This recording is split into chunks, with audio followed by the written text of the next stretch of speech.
thanks for joining the stream. I think you can see our names and who we are and what we work for, but before we introduce ourselves, let's maybe quickly say something about the situation itself. Obviously, we do not hope that anyone is impacted in a bad way with what's going on, but I mean, you all know the news. I'm located in Spain. We are locked down. Certainly a terrible situation for many families, but the show must go on. We are still doing our app marketing in some way, or at least some of us. But that's exactly what we want to talk about today. Who is still in, who is out, and what are the effects on the app industry itself. So let's maybe have a quick introduction round. Eric, do you want to start? Yeah, sure. So hey guys, first of all, thanks for having me. I'm from Pixel Federation. I'm head of growth marketing over there. Pixel Federation is a company based in Slovakia. We also are shut down over here, quarantine. Everybody's at home. We are a developer of mobile games. Probably the biggest titles: Seaport, Digital Adventure, or Train Station 2. My day-to-day agenda at Pixel Federation for the past half year or so has been around ASO. It's moving towards new titles right now, and yeah, I've been in the industry for 3 years. I think that's about it. What's the typical data set that you look at on a day-to-day basis? I mean, I look cross data, so I look at the main KPIs, like how we performed in terms of like performance marketing, spend against predicted revenue, yesterday's revenue for the company, engagement, like across the board. I mean, my regular routine usually starts on Monday when I check on everything, so I make sure I have the task list set up for the whole week, what needs to be looked into.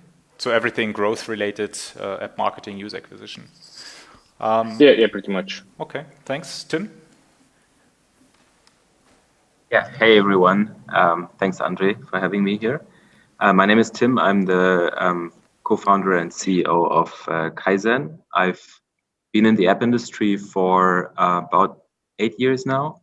So I've really seen like the growth from where it started back in 2012 till today.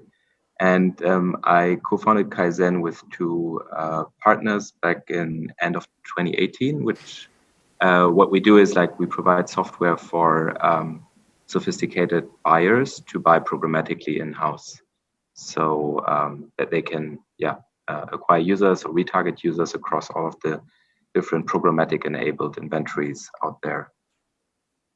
And what is a typical data set you look at on a day-to-day basis? So we look at the ad requests that are available on the market. So they are traded through about 25 in-app exchanges. So we look at how much inventory is there, how much inventory in each country, how much inventory on each ad format, how much inventory coming from which apps, what are the top publishers, and so forth. So yeah, that's basically what we look at. And then also, obviously, like click-through rates, conversion rates. Our customers typically send in-app monetization events back to the system, so we see that as well. But this will be less generalizable, I think, because it's more particular to each specific campaign and customer. Mm-hmm. Okay. And yeah, welcome, Christina. Maybe you say a word about you. Thank you. So I'm Christina. I'm CRO at Viber. I'm in charge of all the revenue that we are driving from monetization activities, and not only. I've been in the industry for 8 years as well, ever since apps showed up. And I typically look at revenue. But behind that, of course, you're going to have ad requests, you're going to have fill rates, you're going to have eCPMs, and then you're going to have other things like number of messages delivered, SMS, a lot of other things. Okay, that's super interesting actually, because I can imagine that the messaging, let's say, usage should be growing in the current situation, isn't it? It is. So the messages are growing, the number of group messages are growing as well, quite a lot, and the number of calls are growing. So we've seen activity even from countries that were not, let's say, very relevant for us or very big, but we've seen the activity increase around 5 times. 5 times even, okay. Yeah. That's a lot. Is that something that where you say that's easy to handle still, like from a load perspective, or is it like yes, okay? This is not in terms of platform capabilities. This is not a problem because that's what the platform was built to do, and the founders of Viber built a product that can very easily function as a telco service. So it means that the capacity of messages and calls is not an issue. Mm-hmm. Okay. Eric, you work for a game publisher, so all things related to people staying at home or being in idle mode. What is your current situation? Like, do you see a drastic increase or slow growth? Not really. I've been looking into the data ever since we announced this call a little bit more diligently, and I actually found out nothing that would stand out. If I didn't know about the situation, if I didn't read the news, there is nothing that data would suggest so far that's been happening. I mean, there are some changes in CPMs and CTR, CPIs, and all these acronyms that we use so much. But I wouldn't attribute it to the changes in the situation in the world. So it's a normal. Because of okay, sorry. No, I said because of Women's Day last week, it's true that the data is not. It's a little bit skewed because the Women's Day was huge, especially for us, and especially in CIS, CE, and in Asia.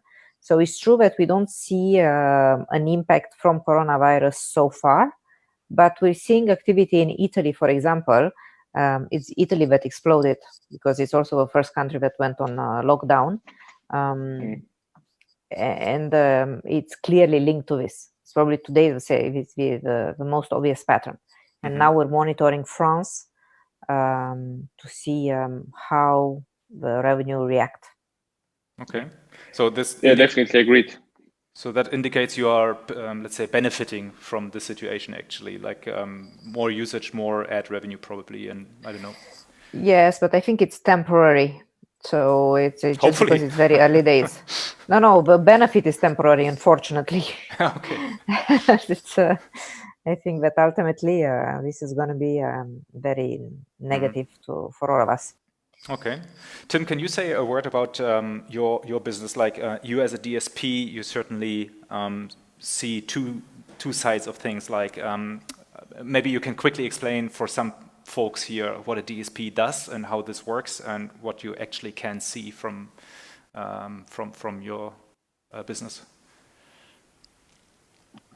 Sure. Yeah. I wouldn't say we're exactly a DSP, but an in-house software. But it's sort of a DSP. So we receive ad requests from all the different inventories on the market, like publishers, for example, like Viber as well, through the ad exchanges they're integrated with, and hence we would see the volume of traffic available to buy.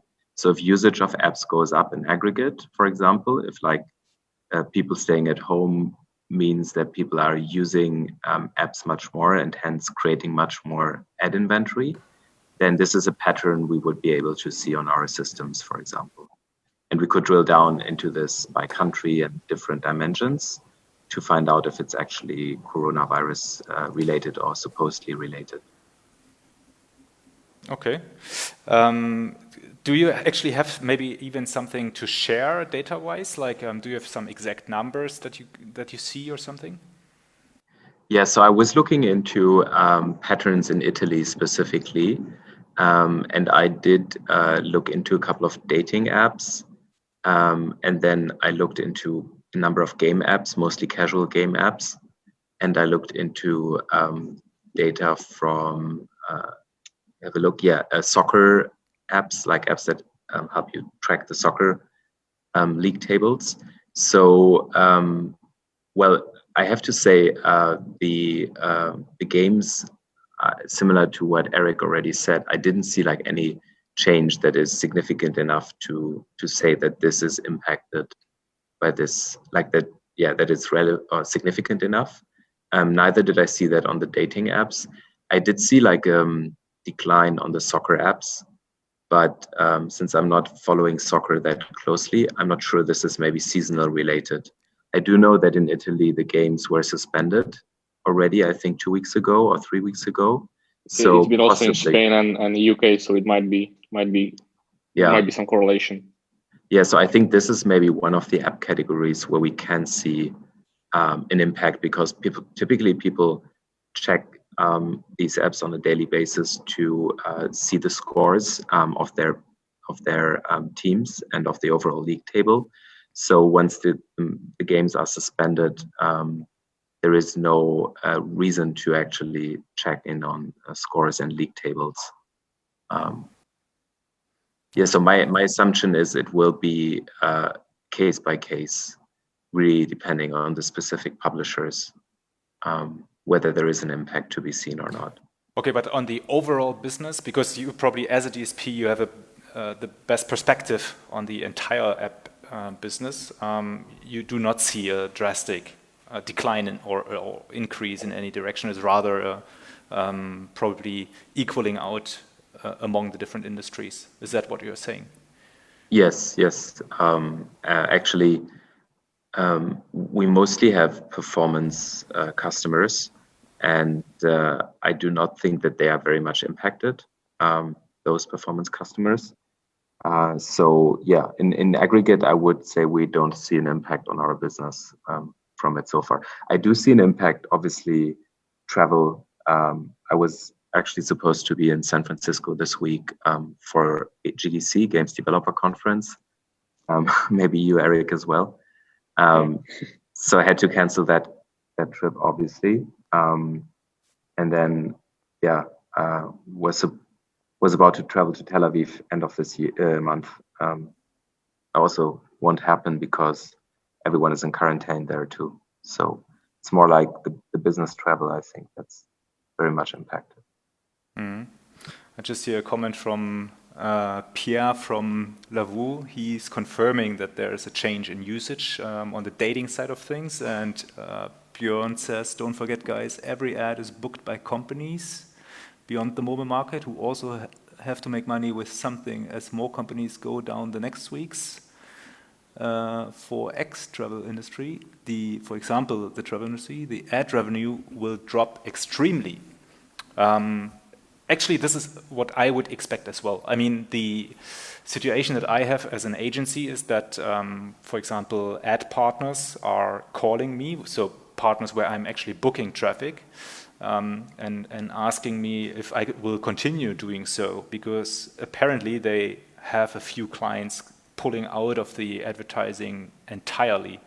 I mean, it's not only travel, right? And maybe there are lots of people. There are lots of advertisers that are scaling down. It's very early days, and we can't see it yet because it's starting this week. But it's going to be a huge decline, of course. And I don't think the performance are going to outbalance the brand ones. And ultimately, everything is going to go down. That's a valid point. When you say the brands are pulling out, what would that, for example, be? Like, are you talking about something like Louis Vuitton, or are you talking about brands? No, I'm talking about brands, anybody who's doing branding campaigns rather than performance campaigns. Because they are paying higher CPMs than us as performance marketers usually, right?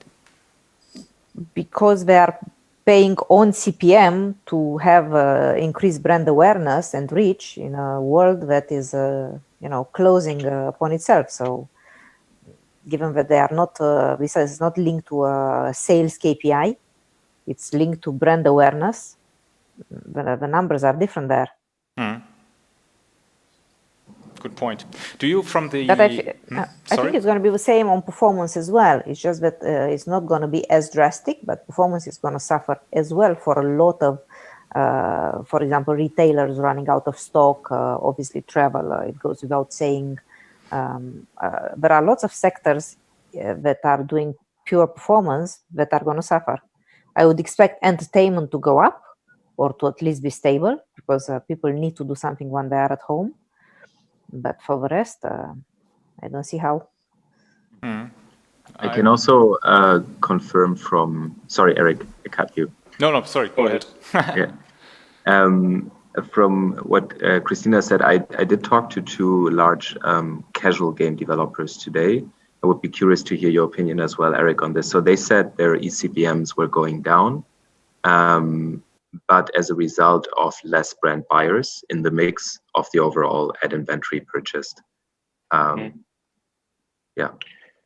So I guess that really depends where these casual advertisers are buying traffic from. So whether where they are buying it from, whether the ad inventory is more about with gaming, No, gaming, sorry, or they're sorry. I mean publishers monetizing ads with, monetizing their inventory with both demand from performance and brands, and they said the brand demand was coming down already. Yeah, so I mean, like from our point of view, what we are seeing the data, our eCPMs that we are getting are pretty much stable. But as Christina said, it's pretty early days, so it's hard to say like whether it's because of that or whether something is going to be changing in the near future. But yeah, I wouldn't expect it to be changing that drastically for the entertainment or specifically gaming industry in terms of like with engagement. I mean, users playing games. What I would expect though, and what I would be really aware of is the LTV curves that we have, because the monetization side of the data that we have on the monetization about the payers, they might not reflect the reality going forward, because we might be seeing some behavior in the early days, but eventually those users might not be paying that much, might not be spending that much money in the game. So it might be changing. So that's something that needs to be paid, needs to get a lot of attention going forward, and that's what we are definitely going to do. That's exactly something I would expect. We are now in a lockdown here in Spain. We are in a lockdown for the next 2 weeks, but obviously we can expect another 2 weeks to be locked in. The question is how many people will actually lose their jobs? What impact does it have on the economy overall? And what does that mean for our subscription or in-app purchase businesses? So this is certainly something we cannot predict yet. For example, right now, the clients that I'm handling from the purchase and subscribe behavior, I actually see an increase, probably because people are at home and in kind of idle mode. So that's certainly something we need to wait to happen. But discussing the money, yeah, sorry. I think that for casual games, even if you apply the worst case scenario of people losing jobs and all, given the addictive nature of the games, it's like cigarettes. Even if they don't have money, they are still buying them. So I don't think the impact is going to be so high. I would expect that, of course, they are not going to be the most valuable players, but they are going to provide some revenue on the long tail that, given the volumes, can be, relatively significant. Well, so my take on this is that obviously people who are staying at home right now, they are going to look for entertainment. So it's not only Netflix and streaming providers that are going to benefit of this. Obviously, entertainment as a whole will benefit out of this, and most likely mobile games are going to get even more awareness right now. Like hyper casual games did it for the industry last year or last 3 years, I would say. So it's like more broad topic, more people play mobile games thanks to them. I think this is going to happen right now as well. And yeah, most likely some of the users might stick to it and, get used to playing games, but whether the data that we have collected over years about the paying users are they going to behave the same way that we expect them to? That's yet to be seen. So definitely a lot of attention has to be paid in this area, and our models need to be refreshed on a regular basis. LTV models, I mean. That's a really good point, because so many advertisers jumped on all the more sophisticated prediction models and trying to The question is, go ahead, Andre. how do you deal with this data? Do you take it out of your models, or what do the data scientists do? Have you talked to your colleagues about this? Myself? No, not really. I mean, this is definitely not my main area of expertise. To be explaining this, what I do know is that this is just definitely what's going to happen. I mean, there's some analytical knowledge that I have, but not a data scientist. But yeah, what we are doing already, and we'll be doing it prior to this situation. We are refreshing our models on a regular basis. So there's a schedule for that, because obviously it's changing, it's ever-changing industry. And going forward, we are definitely going to have to stick to this routine, and whether we are going to be, calculating the data from different cohorts or what you suggested, I don't know. I really don't think so, but perhaps that might be one of the ways. We are definitely going to be looking into this. Exciting times for the data scientists. One of the things is that even if they want to model, they have nothing similar to model it against. That's true. So, a lot of these assumptions, even if they're based on statistical models, are not going to be accurate, because this is not something that people have experienced before. Yeah, so that's the only certain thing. The uncertainty is going to be increased over the next coming months. Absolutely. Let me just quickly have a look at the questions that are rolling in here. Oh, wait, let me scroll up. There's another one. Which mouse? This mouse.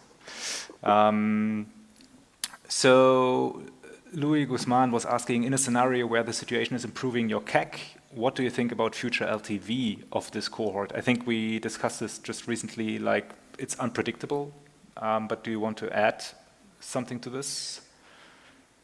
I mean, only thing to add to this is obviously have to work with the predictive LTV models, which has to be refreshed on a regular basis, and leave it to your data scientists, talk to them often. But what I would do on a UA side of the things, I would definitely set some from to like what can be the acquisition costs that we can move in between, because the LTV is going to be changed. There's going to be some range, so you also need to like D7 cohort, for example, should have a ROAS of 7%, for example. So make sure that you focus on this set KPIs more than before. Matti is asking, shouldn't the supply of ad space also increase due to people spending more time online? This would lead to further price drops. I'd say yes. It's happening. It's definitely happening. It's easy. Yes, but then if there is no advertising because the budgets are cut, whoops. Absolutely. I think that's also the reason why the ad partners are calling advertisers like, do you want to continue spending? Actually, it's probably a good time to negotiate some bonuses or something. I should take a note. No, but you can, it's just that, we all know that all this is very volatile. It's true. I mean, ultimately, we're all heading in the same direction, which is down. So absolutely, the bonus out of 0 is still 0. I'm very positive, by the way. Lukasz is asking, do you think this may be the moment for services like Google Stadia to shine? Google Stadia is dead. Any other comments on this? Much more to add. But curiously, Apple Arcade released 100 new games or whatever. Maybe if they offered the trial, or if you haven't tried out your trial yet, this might be a good time, perhaps. Different discussion, but I'd say yes. Björn from my former Lavoo colleague, or former founder of Lavoo, was also saying that's the time for live streaming now. So probably not only live streaming services like Netflix and the lookalikes of it, but certainly person-to-person, peer-to-peer live streaming services are certainly shining. It's something I can imagine. Music and lots of other apps are probably books. Books, absolutely. Anything with content. Yeah, anything with content. Entertainment overall. Yeah, exactly. Self-education, yeah. So Yeah. actually we should see drastic movie increases studios. everywhere, yeah. Actually, talking about which tool we're using here for this conference, Zoom, right? The Zoom stock, massively increased after the whole crisis because so many people are moving to video calls and all people are working from home now. So more and more people are using these services and they will be getting used to it. So even beyond the crisis, I think they will see a heavy increase of usage. I think that Zoom stock is just increasing because of the cool virtual background feature. No, but we see the same thing. So that's what I said. All the number of calls, the number of group messages, the number of group calls, all of this has increased a lot in a week. And it's just the beginning. I mean, for Italy to increase 5 times, and Italy, well, we never looked at Italy, to be honest. It was not one of the countries that we ever focused on. And it's not the only country. So the usage of anything related to messaging, communication in general, of course, it's increasing. Absolutely, yeah.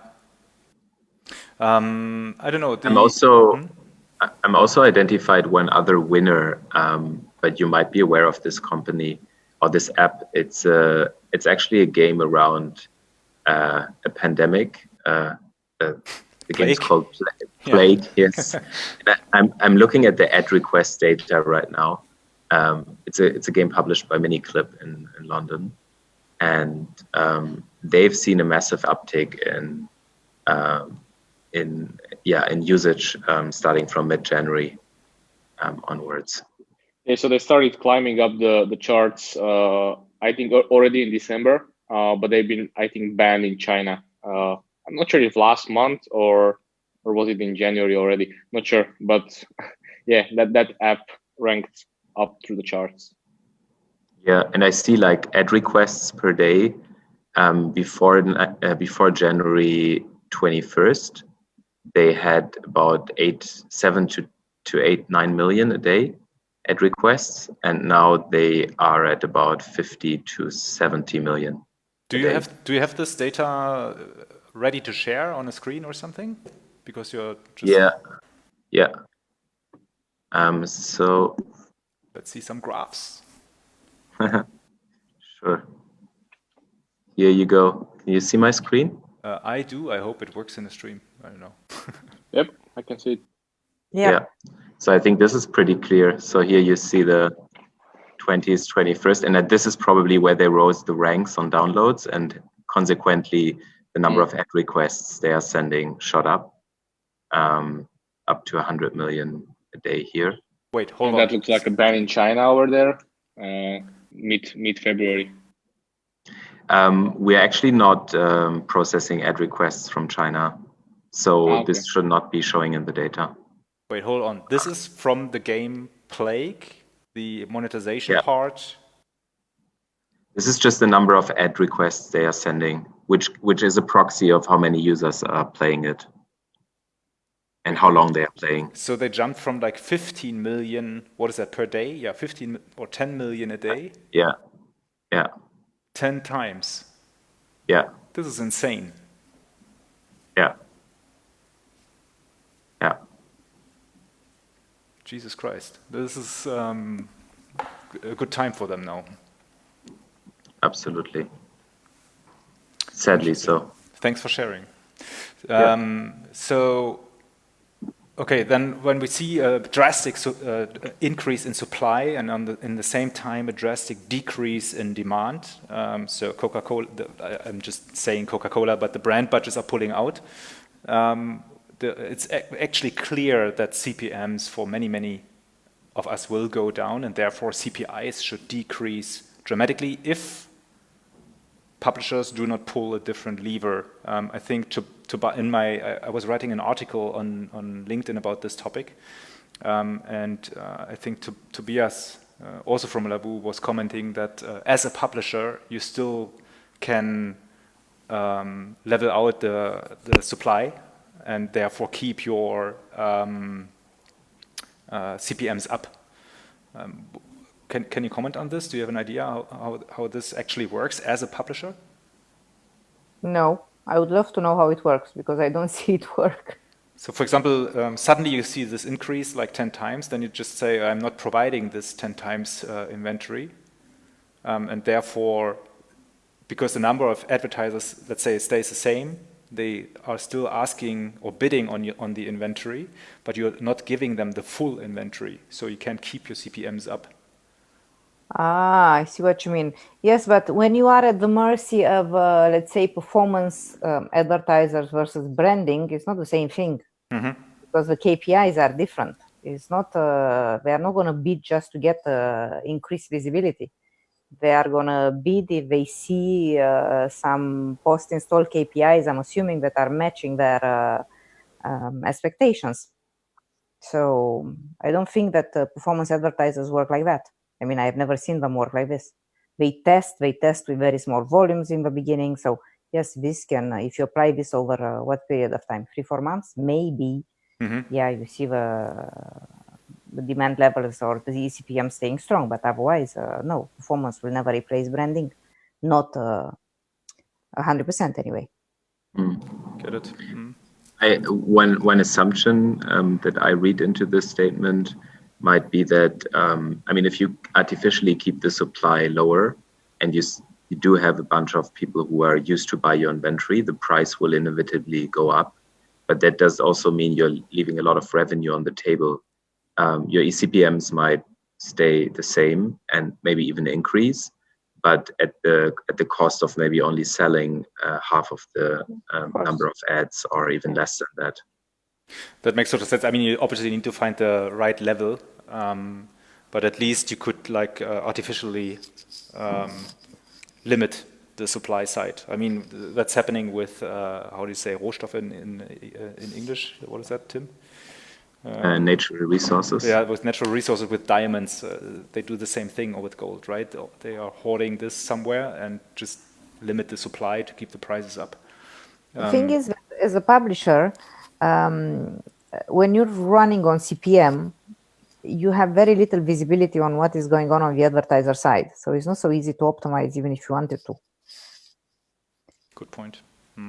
It's not the same thing as if we were having access to all the stats and you could see, which ad placement, which portion of the traffic, which type of users are more valuable to the advertiser.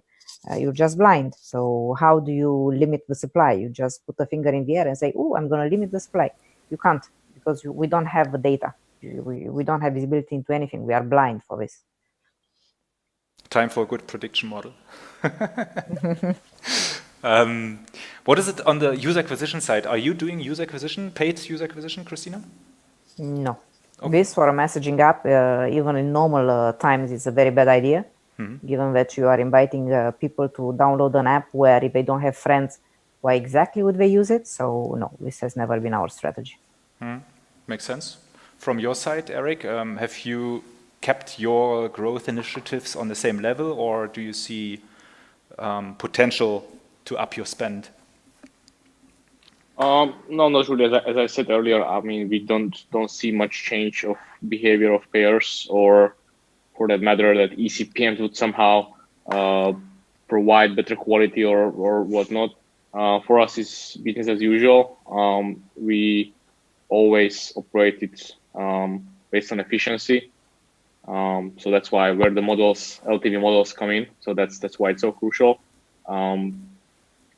And more than ever, it's always been important for us, the smart and effective cash flow management. Now it's going to be even more important, to be wise, to stick to the KPIs, stick to the LTV model, the predictions, make sure to refresh it. That's the only way I believe to keep the show, as you call it, going. That's true. I was just wondering, when I see this drastic increase in the Plague app, well, the Plague app, that's been organic, so that there's a difference between that. No, sure. So but you as an advertiser could jump on that additional inventory that's available there to try to tap into that player market, let's say. So it doesn't necessarily need to be a quality players. So like we tap into these players as well through ad networks or even Facebook and Google, because they have audience network and AdSense. So yeah, we tap into that inventory as well if there are users that we are looking for who achieve our KPIs. There's probably a lot of players that just optimum. tried any app that they find on the App Store at that moment, right? A lot of, let's say, exploration is going on, certainly. I mean, Plague is a different example, but because of the topic is very related, but other apps are probably having this topic. Yeah, so I've been looking into that prior to this call, whether I can get some data, but there's nothing I can show yet because it's so early and I cannot see these data. But yeah, I would expect that perhaps explore traffic or browsing traffic, organic, might be increasing going forward. But still, that's just one part of the equation. With organic, it doesn't matter, but with paid UA, it matters. Like, what's our LTV like? Can we actually afford?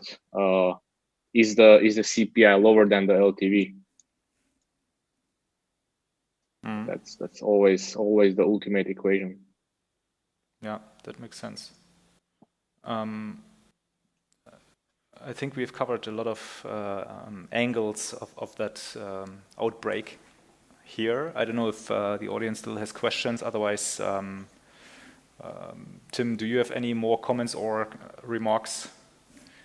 I was just came to my mind another winner of the crisis that I've seen. I mean, it's just a small thing, but I've seen ads, e-commerce apps for breathing masks around. So I suppose there are some people who have stock and are selling them at exaggerated prices. I don't know if you have seen that as well. It's true. I mean, one network was telling me that lots of advertisers that are pulling out are advertisers that I never thought about, actually. For example, like these make your teeth shine sellers. I don't know, there's tools that makes your teeth shine. So they are pulling out entirely because all the doctors are closed and you can't go there to actually get those things. So that's also a massive budget lying around from all the local stores everywhere that is not being used anymore and gives us, let's say, cheaper buying opportunities. But let's maybe switch over Hector, my former colleague from TradeMob, actually. Hey, Hector. He's asking about a post-corona scenario. Travel apps, hotel apps, airlines, and other related apps and verticals will have massive budgets. Yes, they are probably parking a lot of budget, but they're actually losing a lot of money, I think, in the current situation. I think that's a lot of wishful thinking, and everybody thinks that after Corona, the activity is going to pick up to make up for the lost time. But the fact that a lot of companies are losing a lot of money in the meantime means that this, however, is going to drag on for some time. Yeah, I would say. It's not gonna. Maybe retailers. There will probably be some sectors that will increase spend, but definitely not the typical big advertisers that we see. I don't think that travel, after they fire 95% of a company, will all of a sudden start advertising to bring clients back. It's going to be a little bit weird. Will be difficult, certainly. Yeah. I mean, I see all the restaurants closing down, and they are certainly firing a lot of people everywhere. If they are rehiring them immediately, who knows? That's how? With exactly. What money? With what money? It's left. It's gone, right? Because I don't know how long we are not earning any money. Many industries won't. So it's you said wishful thinking is probably the right term here. Yeah. It's true. I'm trying to remember to compare this crisis to the other crisis in 2008, but it's not the same thing because of the health aspect of it. Because in 2008, I remember I was in performance back then, and actually the performance increased, and especially all the incentive cashback sites, people were looking to buy a lot, but to buy cheaper. But now it's not the same thing because nobody was on lockdown. So I don't think we can compare. I think it's going to be a lot worse than we have seen 12 years ago. It's a very unique situation. That's true. Muddy is asking, do you have any insights about China? That's a good question, actually, because China is apparently on a let's say, is actually improving with their situation. I do not have a clue about the Chinese market, to be honest. What about you guys? Me neither. I mean, we don't advertise in China. All I know is just from news. I mean, things like Apple closed all their brick and mortar stores and only kept them open in China. So that might mean that the life is getting back into normal. They I don't know. reopened them in China because they were Yeah, closed they in China as well. reopened them. Yeah, Yeah. that's correct. They reopened them. Who knows? I don't know. Like traffic-wise, is Viber active in China? No. Not after last time. No. We have nothing to do with China.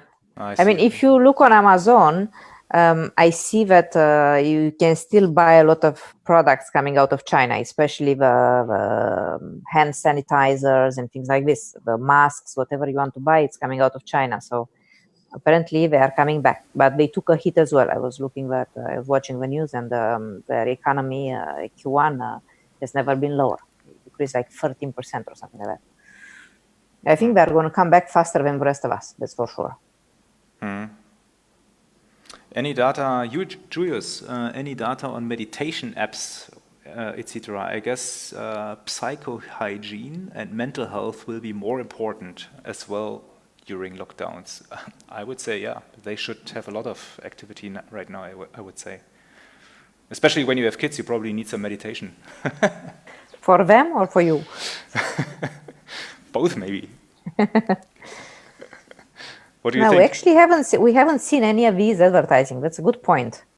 I mean, it's still a lot of tabula and outbrains out there with content, but we haven't seen. It's true that we haven't seen anything from this sector. A lot of them are quite small. I think there are a couple of big players, but a lot of the other ones are very niche. I'm not sure that they can afford to advertise. Maybe now with ECPMs going down, they will have access to more traffic, but they need to have a solid monetization model behind. And if they do, would they really put money in? Well, anyway, I don't know. We haven't seen any on Viber. Is there a meditation app that is monetizing through ads? I mean, Calm and the Headspaces and Relax Melodies, they are all using subscription services, right? They are not doing ad monetization, do they? Well, it would make sense, because imagine an ad on a meditation app. It sort of defeats the purpose of meditation to begin with. But who knows? Maybe they sell the data, so they don't need to monetize with ads. They can just sell the data, which probably they do, or they should do. True. Yeah, I don't have any more questions. I don't see any more comments on the from the audience. So if you want to say a last sentence or recommendation to the audience. Yeah, sure. So I guess it's just summing up what I said earlier is that only certain thing is the uncertainty going forward.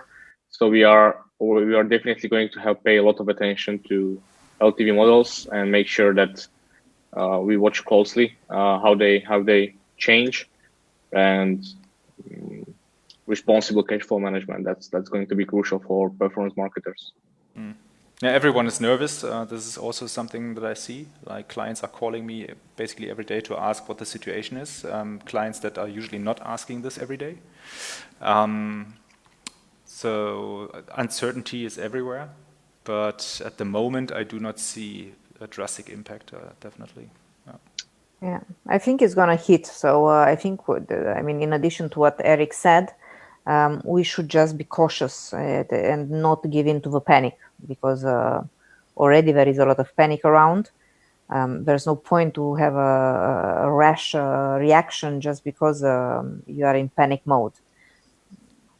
So we need I think we need to take it one day at a time, and then from there look at the midterm, because long term nobody knows. There's one last question from, I always pronounce it wrong, Maciej, please understand if I'm pronouncing it wrong. He's actually asking Christina, what would you say about the opposing view? 12 years ago crisis was caused by realization that there is no money where people thought they were. He's talking about the mortgage crisis in the US. This time crisis is caused by the fact that people are paused working, so they can't go to work anymore. This would make it easier for economy to bounce back. As lockdown will stop at some point and people will get back to work, but there's no real question, Maciej. No, it's just the opposing view. I mean, we know where the first crisis was started. It's just that last time we did not have entire sectors that completely stopped. So I think even if people were losing money, let's say bars, restaurants, I don't know, the travel industry had less clients, they had less clients. They did not have zero clients because they could not do their activity. So it's very difficult to compare, because complete lockdown, even if it's temporary, and temporary doesn't mean 2 weeks, like what happened in Spain and Italy, we already in France, we know already that it's going to be longer than that. So how long can you stay alive like this? You can last for a month too if you have cash reserves, and okay, the big companies do have cash reserves, but beyond that, the complete shutdown, I don't see how you can bounce back and say, "Oh, now we're back." Let's start as if nothing happened. I mean, the German and government. Plus, the US. Oh, sorry. So don't forget that a lot of the countries, US included, don't have what is it? Basically the chômage. What is that? The statutory pay. Yes. No, they don't have pay for the people that are out of work. So what will happen to these people? No, it's not the same thing as 12 years ago. I would agree. But okay, that's let's say a bigger discussion about the macro economy and the actual impacts on it. I believe we run into a recession if this persists for a longer time. The stock markets are showing this. And if people lose jobs, especially in countries that don't have a social system, social care, these kind of things, then they will run into massive issues. I also believe that. Nevertheless, I thank you for joining the stream and being so open to discuss the topics. I'm still trying to update the article that I had on LinkedIn about the effects on the app industry. So if anyone has data, wants to share data, send it to me. Would be fantastic. I would add it to the article and keep the community updated with latest insights.